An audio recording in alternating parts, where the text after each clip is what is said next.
Alright, so we're back at it again, talking about the iPhone 16 Pro Max, Apple's latest flagship that's been relatively hyped, but is it living up to expectations? After spending the last 72 hours with it, I got some things to say. Some of the things I'm about to say are good, but let's just say there are a few surprises that you guys might want to know about before dropping nearly $2,000 on this phone. Now, a lot of you have been asking me, is it really worth the upgrade? Especially if you're already rocking the iPhone 15 Pro Max. We're gonna cover that, and by the end of this video, I'll give you guys my honest opinion on whether you should buy, hold off, or maybe even skip this one entirely. I've been feeling so small. Watch the clock ticking off the wall.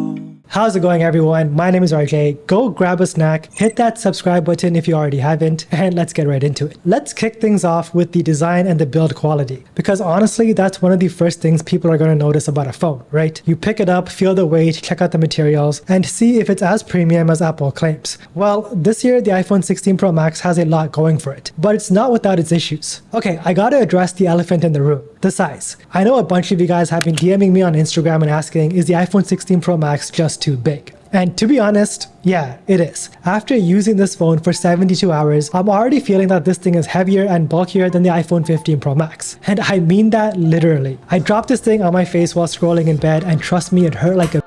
The thing is, it's only about 6 grams heavier than the iPhone 15 Pro Max, but those extra grams do make a noticeable difference. Apple's calling it refined ergonomics, but to me it feels like they're just kind of throwing around fancy words for this thing is kind of unwieldy. If you've got smaller hands, forget about using this phone one-handed comfortably. Reaching the top of the screen without using that one-handed mode, impossible. Even with two hands, I feel like I'm gripping this thing harder than usual, just to keep it balanced. Alright, I've already mentioned that I dropped this thing on my face, which was a wake-up call, but that also brings me to how this phone feels when you're using it for long periods. I'm a pretty tall guy, about 6'1", with decent sized hands, and even I find myself getting a little bit fatigued holding this thing up while scrolling or typing. So if you're someone who loves the idea of a big phone for content consumption or gaming, sure, this phone might be for you. But if you're like me and you're scrolling through TikTok or watching Netflix in bed, be careful because you might end up with a black eye. I'd say that the iPhone 15 Pro Max is way more comfortable for everyday use. Now, let's get into what's new with the iPhone 16 Pro Max. There's a lot of hype every year about what Apple's going to bring to the table, and this year we got some pretty interesting additions, but also a couple of head scratchers. The big hardware change this year is the camera control button. I gave it a fair shot, but honestly, I don't think it's for me. The placement is really awkward. It's a cool concept. You can press down on it to open the camera, double press it to bring up the camera settings, and swipe through to change modes. But I find it much faster just to access the camera from the lock screen itself. Now here's the thing. You can customize it to open up different apps or controls, which is nice. I set mine up to open up the QR code scanner because, let's be real, that's way more useful than adjusting camera modes when I'm on the go. Another change. The bezels are thinner this year. Noticeably thinner, actually. And yeah, that's great for content consumption. Watching Netflix or YouTube feels a bit more immersive. But here's my beef with Apple. iOS 18 still doesn't take full advantage of all of the screen real estate. I mean, we've got this massive display, but no split view or real multitasking to speak of. If you're coming from an iPad, this is going to feel limiting. At this point, Apple's just teasing us with all of this space and not letting us use it to its full potential. Alright, let's talk about the displays. The iPhone 16 Pro Max features the same OLED display as the iPhone 15 Pro Max. That's not necessarily a bad thing. It's still one of the best displays out there,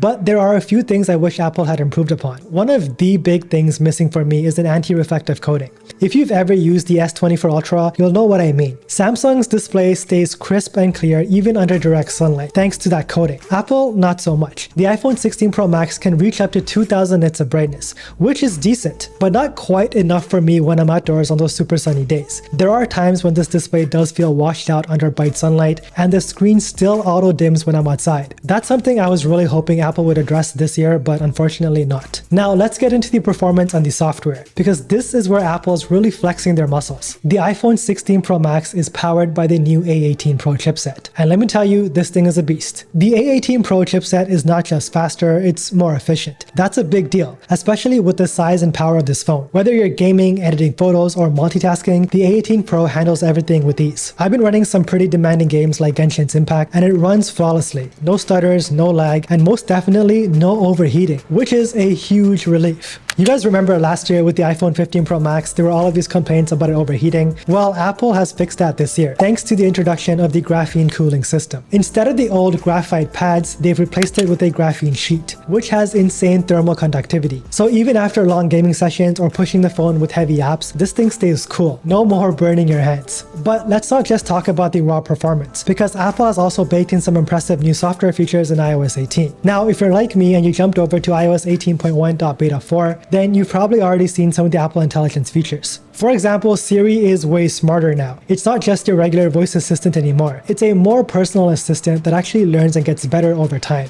I can now type to Siri in real time, and it even autofills suggestions for me as I go. It can prioritize emails for me in my inbox and even respond to them. Though I don't completely trust Siri to write professional emails just yet, but it is getting there, and you can see how this could be a game changer in a few years. One thing that really stood out to me is how Siri can now remind you to buy stuff when you arrive at a specific location. Now, we've had this before, but now it's improved. Like, I went to the grocery store and boom, Siri hit me with the "don't forget the eggs." It's little stuff like this that really shows me that Apple is leaning into their AI developments. So between the A18 Pro and iOS 18, the iPhone 16 Pro Max really feels like a future-proof device. Apple's clearly setting the stage for their Apple Intelligence system, which is only going to get better from here on out. It's a powerful ecosystem that's only going to keep improving. Now, if you're picking up the iPhone 16 Pro Max or you're already rocking it, you're definitely going to want to check out Casetify's lineup of cases. These are not your average cases. These cases are combining style, protection, and versatility in a way that's perfect for life on the go. First up, we've got the Impact Case. This one's perfect if you want solid protection without too much bulk. It's got 8.2 feet of drop protection, which is 4 times the military standard. So whether you accidentally drop your phone from your pocket or while you're walking, this case can handle it without breaking a sweat. And now the Impact Ring Stand Case. This is a personal favorite if you love watching content. Not only does it have strong protection, but the ring stand lets you prop your iPhone in any angle. So whether you're watching Netflix, YouTube, or scrolling through Instagram, this case has got your back. It's the perfect blend of functionality and protection for those of you who like to binge watch or video chat hands-free. Next is the Bounce Case, which is for those of you who need even more protection. This thing is tough, 21.3 feet of drop protection, which is 6 times the military standard. That's some serious peace of mind if you're prone to dropping your phone or you just want that extra layer of security. But now, let me introduce you to the star of the show, the Ultra Bounce Case. This one's a game changer. It's got 32.8 feet of drop protection. Yeah, that's 10 times the military standard. And honestly, it feels like you could drop this thing from a building and be just fine. It's all thanks to these expanded Ultra Bounce corners that absorb impact from any angle, so you know that your phone is safe no matter what. But here's what's really cool. They've made this case multifunctional. You've got a G-hook clasp and a dual lobster clasp that lets you attach your phone in a bunch of different ways. Clip your phone to your pants, wear it as a wrist wrap, or even go cross-body. It's perfect for anyone who's constantly on the go, whether you're hiking, commuting, or just need to keep your phone secure and accessible. Casetify claims 32.8 feet of drop protection.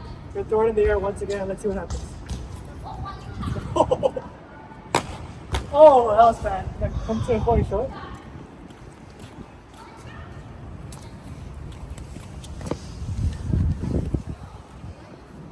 Once again, just fine. I would throw it onto like concrete. This is concrete up right below. Not even a single scratch. We're not even using a screen protector. That is insane.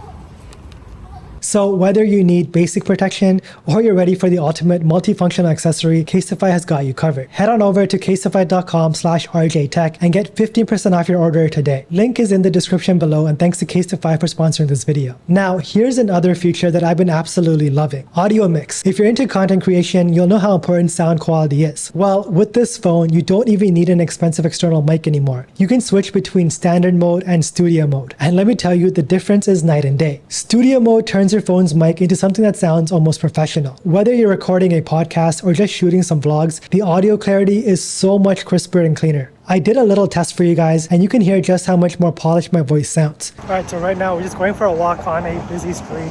As you guys can see, there's cars walking by, there's music being played in the background. I'm not even sure if you guys can hear me properly. But in a second, I'm going to switch over to studio mode. You guys can hear the difference for yourself.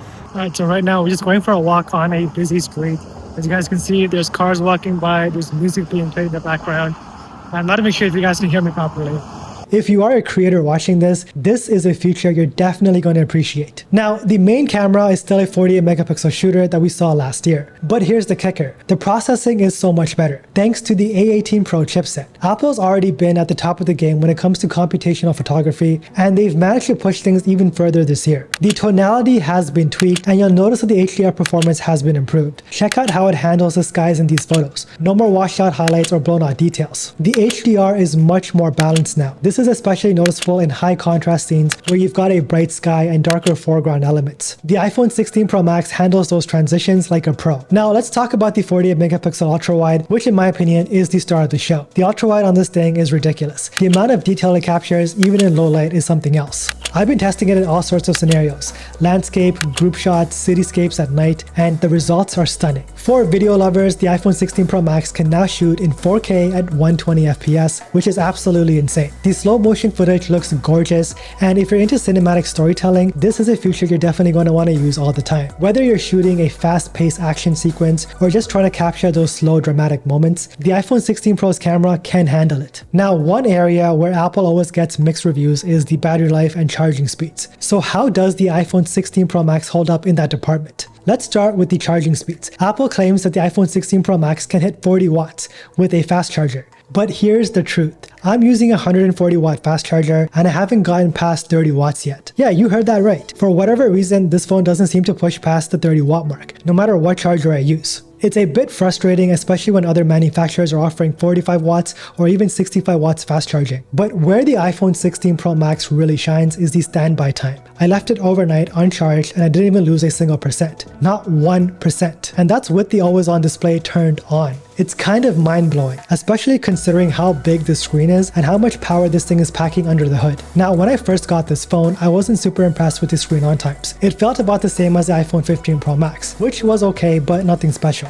But after a few days and letting the battery optimize, I'm getting around 11 hours of screen on time, which is crazy good. Could this potentially be the battery king of 2024? It's still too early to tell, but it's still definitely holding its own right now. For most people, this phone will easily get you through a full day's of use and then some. If you're a power user, you might need to top it off in the evening, but overall the battery life thus far has been solid. So, after 72 hours with the iPhone 16 Pro Max, what's my final verdict? Is it worth the upgrade? If you're coming from an older model, say the iPhone 13 Pro or earlier, this thing is a no-brainer. The camera improvements, performance boost, and added features like Apple Intelligence and Audio Mix are significant enough to make this a worthwhile investment. If you've already got the iPhone 15 Pro Max, it's a tougher call. Yes, the improvements are there, but they might not be must-haves for everyone. If you're a creator, a gamer, or someone who just loves having the latest and greatest tech, go for it. But if you're a casual user watching this, you might not notice enough of a difference to justify the jump. The iPhone 16 Pro Max is undeniably a powerhouse. It's bigger, stronger, smarter, and designed to last for years. If you can handle the size and the weight, and you want to future-proof your phone for the next several years, this is the phone to get. But as always, let me know what you guys think. Is the iPhone 16 Pro Max living up to the hype for you? If you guys made it to the end of this video, drop a dolphin emoji down in the comments below. I would love to know who my true supporters are. As always, thank you so much for watching, and don't forget to subscribe for more in-depth tech reviews just like this. And as always, don't forget to flex with your tech.